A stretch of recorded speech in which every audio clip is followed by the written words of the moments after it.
अनंत प्या, आनंदी रहा। मुंबई शेअर बाजारात दिवसेंदिवस होणारी पडझड गुंतवणूकदारांसाठी चिंतेची बाब ठरली आहे। दररोज काही शेकड्यांनी खाली येणारा सेन्सेक्स गुरुवारी तब्बल 1200 अंकांनी कोसळला। त्यामुळे गुंतवणूकदार हवालदिल झाल्याचं पाहायला मिळालं आहे।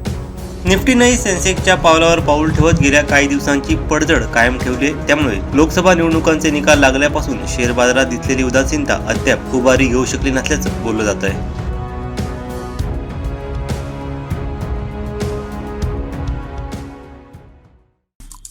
आमचे दिवसभरातले सर्व अपडेट्स, ताज्या घडामोडी आणि थेट लाईव्ह पाहण्यासाठी सबस्क्राइब करा, लाईक करा कोकणचं नंबर 1 महा चॅनल कोकण 7 लाईव्हचं YouTube चॅनल।